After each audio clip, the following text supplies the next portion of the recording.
Hello বন্ধুরা, কেমন আছো তোমরা সবাই? আশা করি তোমরা সবাই ভালো আছো। ভগবানের কৃপায় যে যেখানে আছো ভালো থেকো, সুস্থ থেকো, এই কামনাই করি। আমিও খুব ভালো আছি। মামনের মনের কথাতে তোমাদের সকলকে সুস্বাগতম। আবার আরেকটি নতুন কন্ট্রোভার্সিয়াল ভিডিও নিয়ে তোমাদের সামনে চলে এসেছি।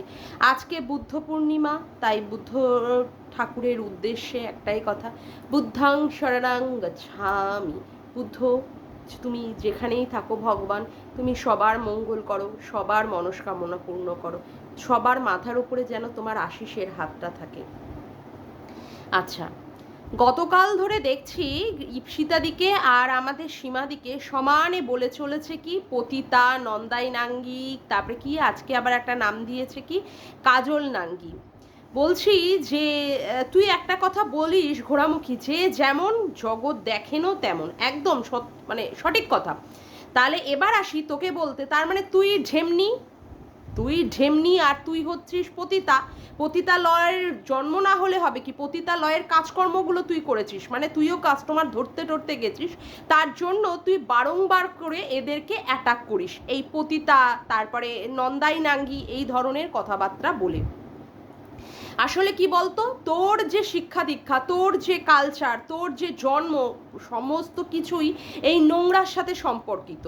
তার জন্যই তুই খুব সহজেই মানুষকে এ ধরনের ভাষা দিয়ে কলঙ্কিত করতে পারিস। আমাদের এই ধরনের কথা বলতে গেলেও না রুচিতে বাঁধে। এবার তুই বলবি যে তোকে আমরা কি করে বলি, বিশেষ করে আমার ক্ষেত্রে দেখ, আমি শুধু পার্টিকুলারলি তোকেই বলি যে কিনা সবাইকে অ্যাটাক করছে। আমি কিন্তু তোকে ছেড়ে আর অন্য কাউকে এই ধরনের কথাবার্তা আমি বলি না, কারণ আমি এই ধরনের কথাবার্তা বলা পছন্দ করি না।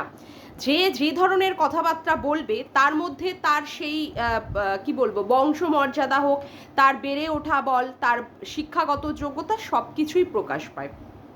আচ্ছা, তুই যে বারংবার করে বলিস নন্দাই নাঙ্গি, কাজল নাঙ্গি, এদেরকে দেখেছিস নন্দাই নাঙ্গিগিরি করতে? মানে তোর সামনে কি এরা নন্দাইয়ের সাথে শুয়ে পড়েছিল, নাকি সীমাদি কাজলের সাথে শুয়ে পড়েছিল যে তুই বারংবার এদের সাথে অ্যাটাক করিস? বারংবার তুই এদের সাথে অ্যাটাক করিস, মানে এটা কি? তুই কালকে আমি মানে শুনলাম, কালকে আর ভিডিও করা হয়নি আমার রাতের বেলায়, তুই ইসেকে বললি, কি বলে আমাদের ইপসিতাদিকে বললি তাবায়েফ। বাপরে বাপ, তুই কি, তুই না বিয়ের আগে কোনো একটি বিবাহিত পুরুষের সাথে সম্পর্কে জড়িয়েছিলিস? তা বলি কি, কোনো মেয়ে, কোনো আইবুড়ো মেয়ে যদি কোনো পুরুষের সাথে, যদি বিবাহিত পুরুষের সাথে যদি জড়িয়ে থাকে, তাকে কি বলে রে? এই ঘোড়ামুখী, এই জানোয়ার মহিলা, তাকে কি বলে? তোকে আবার লোকে নাম দিয়েছে কাল নাগিনী, বা বেশ তোর জন্য পুরোপুরি উপযুক্ত। তো তাকে কি বলে? তাকে নিশ্চয়ই তাহলে তাবায়েফ বলে। তার মানে তুই তাবায়েফ বলেই, তার জন্য তুই খুব সুন্দর করে তাবায়েফের ডেফিনেশনটা তুই জানিস, এবং তার জন্যই তুই ইপসিতাদিকে তাবায়েফ বলে কাউন্টার করতে পারছিস, বুঝলি? তার মানে ব্যাপারটা হচ্ছে যে তোদের পরিবারে এই ধরনের চল আছে, তুই সেই চলগুলো দেখে দেখে বড় হয়েছিস। তোর বাপের বাড়িতে তোর মাকে দেখেছিস, তারপরে তোর আত্মীয় স্বজনকে দেখেছিস, তারা এই ধরনের কাস্টমার ধরে ধরে তাদের মনে মানে কি বলবো খিদেটাকে পরিপূর্ণ করে, তার সাথে টাকাটাও সুন্দরভাবে ইনকাম করে। তার জন্যই তুই কি করিস, তার জন্যই তুই সীমাদিকে পতিতা থেকে মানে কি কাজল নাঙ্গি থেকে যা মুখে আসে, যা তোর মাথায় আসে, তুই সেইভাবে তাকে অ্যাটাক করিস। আজকাল আবার তুই ইসেকেও অ্যাটাক করছিস। এই না তুই স্ট্রিম লাইভে ইসেকে বললি, ইপসিতাদিকে বললি যে তোকে নাকি এটা কেউ শিখিয়ে দিয়েছে। তার মানে নন্দাই নাঙ্গি যে তুই ইপসিতাদিকেই বলিস বারে বারে, তুই তারপরে স্বীকার করলি, করে আবার ক্ষমাও চেয়ে নিলি, আবার দুদিন যেতে না যেতেই আবার তুই তাকে কি বলছিস, নন্দাই নাঙ্গি তাবায়েফ। এবার তোর এগেনস্টে যদি কেস হয় আবার এই ব্যাপারটা নিয়ে, তুই পারবি তো? মানে কি বলবো, আর কত কত কেস নিবি রে ওয়াইটিতে? এরকম যারা যারা ভিডিও করে এরকম কতগুলো কেস তারা নিয়েছে, তোর মতো, তোর মতো এরকম কেউ কেস নেয়নি। একমাত্র মানে কি বলবো বাজেভাবে নোংরাভাবে ভিডিও করার জন্য কেস নিয়েছিস তুই, তোর মতো এরকম কেউ এত বুড়ি বুড়ি কেস নেয়নি। এবার আসি, তুই সীমাদিকে অ্যাটাক করলি। সীমাদি তোকে বলেছে যে টাকা পয়সা তুই খেয়েছিস গামলার কাছ থেকে। শোন, তুই বললি যে তুই নাকি টাকা পয়সা খাসনি, তাহলে তোর এত জ্বালা লাগছে কেন? তোর এত জ্বালা লাগছে কেন? টাকা পয়সা কেউ খেলে বা অমুক করলে তোর জ্বালা লাগছে কেন? তুই যে টাকা পয়সা খাসনি তারই বা কি প্রমাণ আছে? তারই বা কি প্রমাণ আছে? তুই যে কিউআর কোড দিয়ে টাকাটা তুলেছিস, সীমাদি বলেছে তুই 25 লক্ষ টাকা তুলেছিস, আদৌ যে সঠিক কত টাকা তুলেছিস তুই আদৌ কি সেই প্রমাণ দিয়েছিস? তুই কি সেই ব্যাপারে প্রমাণ দিয়েছিস যে তুই সবার ব্যাপার নিয়ে খোঁজ করতে চলে আসিস? তুই বলিস হোয়াটসঅ্যাপের চ্যাটের মাধ্যমে, মানে সরি হোয়াটসঅ্যাপের গ্রুপের মাধ্যমে নাকি সীমাদি টাকা তুলেছে। হুম, সীমাদি যে টাকা তুলেছে তার প্রমাণ তুই দিতে পারবি? তোরা অনেকেই বলিস, তোরা সত্যের কথা বলিস। আরে সেই যে টাকাটা তুলেছে, এইরকম বড় বড় জোর গলায় কথা বললে, চিৎকার করে ভিডিও করলে, চিৎকার করে লাইভ করলে তো আর মিথ্যেটা সত্যি হয়ে যায় না। সত্যিটা প্রমাণ করার জন্য তার তো একদম জলজান্ত প্রমাণ লাগে। সে প্রমাণটা তুই করতে পেরেছিস? প্রমাণটা তুই করতে পেরেছিস কি যে সীমাদি হোয়াটসঅ্যাপ গ্রুপের মাধ্যমে টাকা তুলেছে? আমরা কিন্তু কেউ দেখিনি, কিন্তু তোরা এই ব্যাপারটা নিয়ে প্রচণ্ড পরিমাণে সোচ্চার হয়েছিলিস। যাকে এবার তুই বলছিস যে ওই সন্দীপদের বাড়িতে লোকে গিফট দেওয়ার সাথে সাথে সীমাদিকেও অনেকে অনেক কিছু গিফট দিয়েছে, অনেকে আবার সীমাদির মেয়েকেও দিয়েছে। তা তোকেও তো লোকে দিয়েছে, তোকেও তো লোকে দিয়েছে কিউআর কোডের মাধ্যমে, তোকেও তো লোকে ভুড়ি ভুড়ি টাকা দিয়েছে। না হলে তোর এতগুলো জিনিসপত্র আসছে কিসে? তোকে লোককে জিনিস কিনে দেয়নি, কিন্তু তোকে হাতে যে ক্যাশ টাকা দিয়েছে তার দিয়ে তুই কি করেছিস? পটচুলা কিনেছিস। তার দিয়ে তুই কি করেছিস? বরের জন্য তুই স্যুট কিনে দিয়েছিস। তারপরে সেই টাকা দিয়ে তুই কি কিনেছিস? গ্যাসের ওভেন কিনেছিস। তারপরে কি কিনেছিস? তুই টেবিল কিনেছিস, খাওয়ার টেবিল। তারপরে তুই কি কিনেছিস? এইভাবে তো অনেক অনেক টাকা তুলে তুলে তুই এই ধরনের জিনিসপত্র কিনেছিস। তুই এর লোকে ডায়লগ দিতে বসে যাচ্ছিস যে তোকে দেয় না, লোকে তোকে টাকা দেয়নি। তোকে লোকে টাকা দেবে কেন? এটাই তো বড় প্রশ্ন। তুই কি করেছিস? এমএসএলদের এগেনস্টে নোংরা থেকে নোংরাতর ভিডিও করেছিস, তাদেরকে যা ইচ্ছে তাই কলঙ্কিত করে দিয়েছিস, তাদের চরিত্রটাকে কলঙ্কিত করে দিয়েছিস, কারোর পৌরসত্ব নিয়ে কথা বলেছিস, কারোর বাচ্চার সন্তানের পিতৃর পরিচয়ের হিসাবে তার ডিএনএ রিপোর্ট চেয়েছিস। তুই এত এত নোংরা নোংরা কথা বলেছিস, তা তুই কেস খাবি না? খাবে কে? অন্য লোকে? আরে পাপ ছাড়ে না তার বাপকে। তুই রাশি রাশি পাপ করবি, তার ফল কি অন্য লোকে ভুগবে? হ্যাঁ, পাপ করবি রাশি রাশি, ভুগবে কি তোর মা মাসি? তোকেই তো ভুগতে হবে। তারপরে কোন লোক আছে, কোন লোকেরা আছে যারা তোকে টাকা দিয়েছে, আর কত টাকা দিয়েছে তুই এখনো পর্যন্ত মুখ খুলিসনি, অথচ তুই সবার ব্যাপারে খোঁজ নিতে যাস। আচ্ছা, ভালো কথা। তারপরে আবার কি বললি? তারপরে আবার বললি যে সীমাদি লোকের বাড়িতে ঘুরে ঘুরে বেড়ায়। হ্যাঁ, ওই সন্দীপদের বাড়িতে। তা ঘোড়ামুখী তুইও তো গেছিলিস না মন্দিরার কাঁধটা নিতে, মানে সরি মন্দিরার মাথাটা নিতে তোর কাঁধে। তুই আবার সীমাদিকে কি প্রশ্ন করছিস? তুই যদি না যেতিস তাহলে গিয়ে জানা যেত। তুইও তো গেছিস উজ্জ্বল কণিকাদের পাড়ায়, তুই যাসনি? তুই যাসনি? তুই প্রমাণ কর যে তুই যাসনি। তুই তো গেছিস। সীমাদি গিয়ে যেহেতু ওর চ্যানেলের এত বেশি সাবস্ক্রাইবার বাড়িয়ে ফেলেছে, আরে সীমাদির গ্রহণযোগ্যতা আছে, সীমাদির মধ্যে সিম্পলিসিটি আছে, সীমাদির মধ্যে এতটা উগ্রতা নেই যে উগ্রতা তুই সব সময় দেখাস। তোর সাথে লোকে কথা বলতে ভয় পায়, তোকে লোকে ট্রাস্ট করতে ভয় পায়। এই যে এখন যেমন তুই গোপন গোপন কথাগুলোকে ফাঁস করে দিচ্ছিস, আসবো সেই সম্পর্কে কথা বলতে। তুই কি বলছিস? তুই একবার গেছিস। আরে আমাদের ক্যামেরার সামনে তুই দেখিয়েছিস যে তুই মন্দিরার সাথে একবার দেখা করতে গেছিস। ক্যামেরার আড়ালে তুই কতবার গেছিস তার প্রমাণ কি আছে? তার প্রমাণ কি আছে? তোকে কে বিশ্বাস করবে? যে কিনা হুলের স্কুটির পিছনে গিয়ে, মানে পিছনে উঠে চড়ে তারপরে গিয়ে মন্দিরার সাথে দেখা করতে যায়, তাকে লোকে বিশ্বাস করবে? আর তুই যে হুলের স্কুটির পিছনে গিয়েছিলিস, তুই একবারের জন্য বলেছিলিস আমাদের কাছে? বলেছিলিস? আজকে তুই বড় বড় ডায়লগ দিতে বসছিস। আর কি বলছিস? সীমাদির কি সংসার করে? ওকে তো সংসারে কিছু করতেই দেখা যায় না। শোন, তোর কথা অনুযায়ী সীমাদি অশিক্ষিত, সীমাদি পতিতা, তাই না? তুই সবসময় পতিতা বলিস। দেখ ওর এই চার কপালের ভাগ্য কত ভালো যে ও তোর থেকেও শিক্ষায় কম হয়েও দেখ আজকে ও রানীর মতো আছে। ও পায়ের ওপরে পা তুলে থেকে রয়েছে। ও দুটো সন্তানের জননী। ওর তো ভরা পুরো সংসার। ওর ছেলের বিয়ে হয়ে গেছে, মেয়ে একটা মাল্টি ন্যাশনাল কোম্পানির মতো জায়গায় চাকরি করে, ঠিক আছে? মেয়ে যে কোন জায়গায় চাকরি করে তুই সেটা জানিস না। মেয়ে কত টাকা ইনকাম করে, বুঝেছিস? কত টাকা ইনকাম করে। তাহলে ভাব এই চার কপালের যে ভাগ্য তোর, তুই একটা শিক্ষিত মহিলা হয়ে, ঠিক আছে, তোর গানের গলা সুন্দর হওয়ার পরেও, তোর যাই হোক যা দেখতে আছিস আছিস হওয়ার পরেও তোর আজকে কপালটা কি দেখ, তোর আজকে কপালটা কি, তোকে রোজ রান্না করে, বাসন মেজে, ঘর মুছে, 3টে কন্ট্রোভার্সি ভিডিও করে, একটা ব্লগ ভিডিও করে, তারপরে তোর বরকে মানে সব কিছু করে তারপরে তোর সংসার চালাতে হচ্ছে। কোথায় তোর ঘরে 10টা 12টা ঝি থাকবে, তোর মুখের সামনে খাবার তুলে দেবে, তোর বর সেই রকম জায়গায় চাকরি করবে, তোর সেই কপাল নেই। সেই জন্যই তুই সীমাদির সাথে আর ওই রিপসিতাদির সাথে হিংসায় জ্বলে পুড়ে মরিস, যে তোর এত শিক্ষা রয়েছে, তোর এত ট্যালেন্ট রয়েছে, অথচ তোর বরের টাকায় তোর জল গরম পর্যন্ত হয় না। তাহলে মান এই চার কপালের যে ভাগ্যটা, এই যে এরকম 4টে আঙুলের যে কপাল, সেই ভাগ্যটাকে মান। তুই সীমাদির সাথে তুলনা করছিস, সীমাদিকে পতিতা বলে কাউন্টার করছিস। আরে সীমাদির ভাগ্য তো অনেক ভালো, অনেক ভালো। সীমাদির সেই যোগ্যতা রয়েছে সেই রকম ভালোভাবে থাকার, তার বাড়িতে 10টা 12টা ঝি রয়েছে, তার সেই রকম করতে হয় না। তাহলে ভাব সীমাদির তাহলে কোন পজিশনে রয়েছে, আর তুই কিভাবে রয়েছিস, তুই কিভাবে রয়েছিস। তারপরেও তুই লোকের সাথে হিংসায় মরতে বসিস, হিংসায় জ্বলে পুড়ে মরিস। আচ্ছা, তারপরে তুই বললি যে সীমাদির বরের মানে সীমাদির হাজব্যান্ডের ব্যাপার নিয়ে, যে কি মদ খেয়ে খেয়ে কি চেহারা হয়েছে। তোর তো দেখি যে কোনো পুরুষ দেখলেই সেই পুরুষের দিকে তোর নজর পড়ে যায়।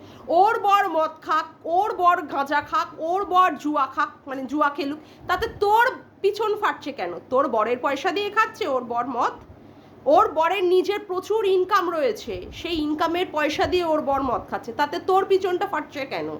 তাতে তোর পিছনটা ফাটছে কেন? ওর বর যা মদ খায় না, তোর বরের ইনকামের, বুঝলি, তোর বরের মাসের ইনকামের একটা মানে মাসিক ইনকাম দিয়ে ওর বর দিনে একটা ওই রকম মদ খায়, বুঝেছিস, যেটা দিয়ে তোর আবার জল গরম হয় না। কথা বুঝলি?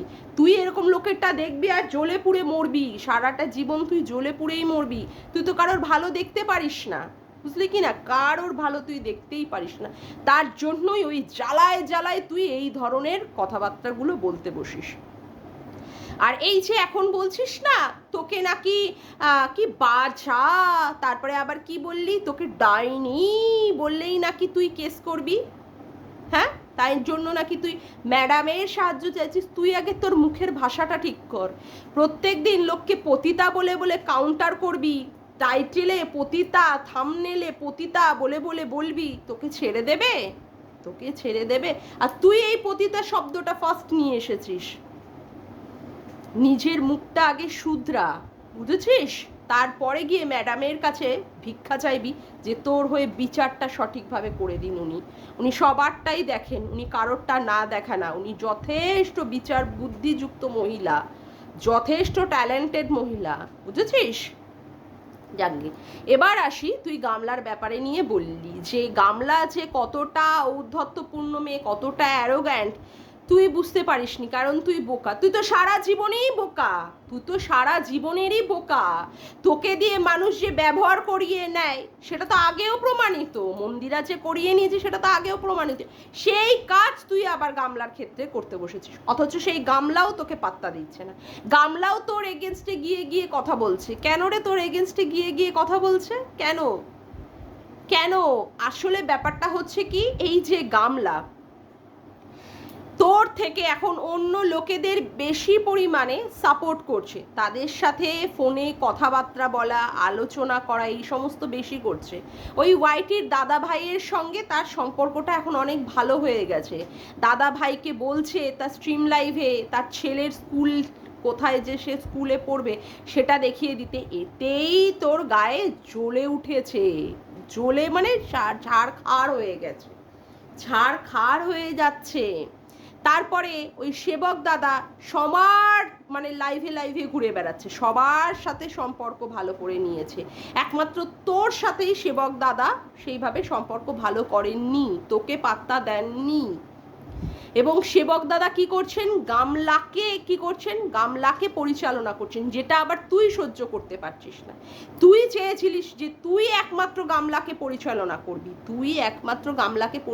করবি, কিন্তু সেটা তুই পারছিস না। তার জন্যই কি করতে বসেছিস, তুই এখন সব কথা ফাঁস করতে বসেছিস। আজকে তুই বললি বটে যে আমি কি কথা ফাঁস করেছি, আমি ওর নামে কোন কথাটা ফাঁস করেছি। তুই কি কথা বলেছিস, সেবক দাদা 3200 টাকা দিয়ে গামলাকে খাইয়েছে। ভালো কথা, পয়েন্ট নাম্বার 1। সেবক দাদা গামলাকে কি বলে দিয়েছিল যে বলে দিতে যে সেবক দাদা ওর সাথে নেই, দ্বিতীয় নাম্বার। তারপরে আবার কি বলেছেন সেবক দাদা তার লেখা কিছু কাগজ যেটাতে তিনি পড়তে দিয়েছিলেন সেটা তুই পড়িসনি, নাম্বার 3। তারপরে কি হয়েছে, গামলাকে বলতে বলেছেন যে কোনো একজন দূরের কেউ আছেন যে গামলাকে সাহায্য করছে। সেখানে গামলা সুন্দর করে বলে দিয়েছে যে দূরের কেউ আছে, যাতে করে প্রকাশ পাচ্ছে যে রুমালিকে লোকে ধরবে, নাম্বার 4। রুমালিকে যখন সবাই কাউন্টার করছে তখন কি হয়েছে, একবারের জন্য গামলা রুমালির হয়ে কোনো ভিডিওতে বলেনি যে হ্যাঁ রুমালির এখানে কোনো দোষ নেই, নাম্বার 5। আচ্ছা, তারপরে হচ্ছে কি, গামলাকে বলে দিয়েছিলেন যে ল্যাটার সাথে সম্পর্ক নেই, গামলা সেটাও পর্যন্ত বলেছে, নাম্বার 6। আর কত তুই এর থেকেও আরো গোপন কথা আরো বলবি। এই এতগুলো নাম্বার 6 খানা আমি পয়েন্ট ধরিয়ে দিলাম, যেখানে তুই একদম ভেতরকার গোপন কথা তুই আমাদের কাছে বলে দিয়েছিস। এর থেকেও আরও আছে আমরা জানি, সেগুলো ক্রমশই প্রকাশ্য, সেইগুলো তুই আমাদের আস্তে আস্তে খুব সুন্দরভাবে দিবি, খাবো আমরা জানি। কারণ অতীতের যেটা মন্দিরার সাথে তুই করেছিলিস, মন্দিরাকেও ব্যবহার করেছিলিস, মন্দিরাও তোকে ব্যবহার করেছে, কিন্তু তোকে যা বলতে বলেছে তার থেকে তুই আরো বেশি অতিরিক্ত কথাবার্তা বলে সেটাকে করেছিস।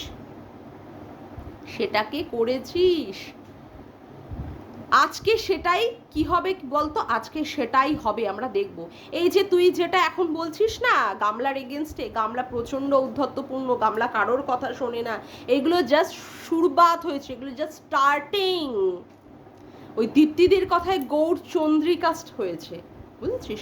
এর পরবর্তীকালে তো আমরা আরও দেখতে পারবো ভেতরেকার ক্লাইম্যাক্স, ভেতরকার সমস্ত কিছু থ্রিলিং সব আমরা দেখতে পারবো ক্রমশ প্রকাশ্য, বুঝলি? তুই যে এইগুলো আবার বলবি, গামলার কথাবার্তা, সেবক দাদার সাথে কি ঘটনা ঘটছে বা সেবক দাদা কেমন করে খেলাচ্ছে, এইগুলো তুই সুন্দরভাবে বোঝাতে পারবি, বোঝাবি। আর ওই যে টাকা নেওয়ার কথা বলছিস না, যেই সময় গামলা নাকি উকিল হায়ার করছিল, অমুক হায়ার করছিল, সেই সময় তোকে টাকা পয়সা গামলা দেয়নি। শোন, তুই আবার বললি শ্বশুরের কাছ থেকে নিয়েছিস কিনা। তুই যে পিছনে কি করতে পারিস আর না পারিস সেটা তো হুলের স্কুটির পেছনে চড়ার ক্ষেত্রেই আমরা বুঝতে পেরে গেছি, বুঝলি না, হুলের পেছনে। সুতরাং তুই যে গামলার থেকে টাকা নিসনি এটা কিন্তু এখনো প্রমাণিত নয়, এবং তুই যে টাকা নিয়ে এই ধরনের কাজ করছিস এটা কিন্তু লোকে সবাই বুঝতে পারছে। কারণ এখনো পর্যন্ত তুই কিউআর কোডের কত টাকা উঠেছে সেই টাকার এখনো পর্যন্ত কিন্তু হিসাব দিসনি। সুতরাং তোকে কিন্তু লোকে কেউ বিশ্বাস করছে না, তোর কমেন্ট বক্সে এসে লোকে ভালো রকম জুতিয়ে যাচ্ছে। অবশ্য তুইও তাদের ভীষণভাবে উত্তর দিচ্ছিস, মানে কি আর বলবো, শিক্ষা দীক্ষার তো প্রচণ্ড অভাব তোর, সেই জন্য তুই মানুষকে যাচ্ছে তাই ভাবে কথাবার্তা বলতে পারিস। এটা তোর শিক্ষা, এটা তোর পারভারিশ, বুঝলি, এটা তোর পারভারিশ। তবে একটা কথা বলবো, যে যার সম্পর্কে জানা দেখা যায়, এই পতিতা, নন্দাই নাঙ্গি, তারপরে হচ্ছে কি পুতলি বল, ঠিক আছে, সে হয়তো কথা শব্দগুলো হয়তো স্পষ্ট না হলেও তাকে বলা যায়, যেমন তোকে আমরা ঘোড়ামুখী বলি, সেটা তো বলবোই অবশ্য। কিন্তু কারোর চরিত্র নিয়ে যেমন পতিতা, নন্দাই নাঙ্গি, তারপরে হচ্ছে কাজল নাঙ্গি, এই কথাগুলো না বলাটাই ভালো, ঠিক আছে? তো দেখ তোর পরবর্তীকালে এই নিয়ে আবার কোনো ঝঞ্ঝাট পোহাতে হয় কিনা, কারণ স্ট্রিম লাইভে অলরেডি তুই একটা প্রমাণ দিয়ে রেখে দিয়েছিস। প্রমাণ, আর তোর এগেনস্টে কেস করা ওদের বায়ে হাতের খেল। তোর বরের পয়সা দিয়ে জল গরম হয় না, কিন্তু ওর বরের পয়সা দিয়ে অনেক চিকেন মাটন বিরিয়ানি খাওয়ার ওদের ক্ষমতা রাখে, বুঝেছিস? তো সুতরাং যার সাথেই লাগবি না একটু ভেবে চিনতে লাগিস, হ্যাঁ, কারণ তুই আর তারা যে সমান না এটা তুই ভালোই জানিস। এরপরে আছলাটা যে কোন দিক দিয়ে তোর ঢুকবে আর কোন দিক দিয়ে বেরোবে সেটা কিন্তু তুই বুঝে নিস। যাই হোক, তোকে ভালো শিক্ষা দিলাম, তুই আবার বুদ্ধি টুদ্ধি তো কারোর থেকে নিস না, বোঝালাম। আর তোর সেই মাসিমা, দিদিমা, ঠাকুমা, জেঠিমা, কাকিমারা কোথায় রে, যাদের কাছে তুই প্রতিজ্ঞাবদ্ধ ছিলিস তুই নাকি মুখের ভাষা খারাপ করবি না? এই নন্দাই নাঙ্গি বলছিস, সেই কাজল নাঙ্গি বলছিস, সেই পতিতা বলছিস, এ গ্রেডের পতিতা, কাউকে সি গ্রেডের পতিতা, এই কথাগুলোর বলা মানে যখন বলছিস তার আগে কি তুই তাদের কাছে, এই যে বয়োজ্যেষ্ঠ মানুষদের কাছে কি প্রতিজ্ঞাবদ্ধ ছিলিস না? তার মানে কি বলতো, তুই এমন একটা মানে জন্মের ঠিক নেই একটা মহিলা যে প্রতিজ্ঞা করেও আবার সে প্রতিজ্ঞা ভঙ্গ করিস, বুঝেছিস? প্রতিজ্ঞা বারবার করবি আবার সেটাকে ভঙ্গ করবি। তোর চরিত্রই এটা, তোর চরিত্রই এটা, বলতে বাধ্য হচ্ছি তোকে, বুঝলি? যাকগে, আজকের মতো ভিডিওটা আমি এখানেই শেষ করলাম। আচ্ছা, ও সরি, আর একটা কথা, বাচ্চার যে ব্যাপারটা 22শে মে বাচ্চার যে রিট পিটিশন করেছে তার মা বা কথা হচ্ছে, তাই নিয়ে একটা 3 মিনিট সামথিং আমি একজনের ভিডিওতে মানে দেখলাম। যাই হোক, ভিতরের ওই রাখির পৃথিবীতে, তো সেখানে সে পরিষ্কার বুঝিয়ে দিয়েছে যে এত তাড়াতাড়ি সে বাচ্চা পাবে না। আর এখন যেহেতু ভোটের ব্যাপারটা চলছে, ভোটের ব্যাপারের জন্য এখন অনেক কেস পড়বে, তবে কেসের উপরে কেস তো পড়বেই। দেখা যাক ভগবান কোথায় আছেন বা ভগবান আদৌ সুবিচার করবেন কিনা। আমরা অবশ্যই ভগবানের বিচারের আশায় বসে থাকব, নিশ্চয়ই তিনি বিচার করবেন, ভগবান আছেন, এটা আমাদের, আমরা হিন্দু ধর্মাবলম্বী মানুষ, আমরা অবশ্যই আস্তিক, আমরা ভগবানের ওপরে, তার বিচার ব্যবস্থার ওপরে বিশ্বাস রেখেই চলব। এবং বাচ্চা যাতে করে সঠিকভাবে সঠিক জায়গায় থাকে সেটাই চাইব। আমি ওইভাবে বলবো না যে বাবার কাছেই থাকুক বা মায়ের কাছেই থাকুক, এই ধরনের না। বাচ্চা সঠিকভাবে তার সঠিক জায়গা যেখানে এখন আছে, অবশ্যই বাবার কাছে থাক, আবার মায়ের কাছেও মাঝে মাঝে দেখা করবে, এই ধরনেরই কিছু, এরকমই কিছু চাইব। যাই হোক, আজকের মতো ভিডিওটা আমি এখানেই শেষ করলাম। আমার ভিডিওটা যদি তোমাদের ভালো লেগে থাকে তবে অবশ্যই একটি লাইক করো, কমেন্ট করো, শেয়ার করো, আর চ্যানেলটিকে বেশি বেশি করে সাবস্ক্রাইব করে রেখো, আর অল নোটিফিকেশান বেলটিকে অন করে এরকম নতুন নতুন ভিডিও পাওয়ার জন্য। আজকের মতো আসি বন্ধুরা, আবার দেখা হচ্ছে একটি নতুন ভিডিওর সাথে। Bye, tata.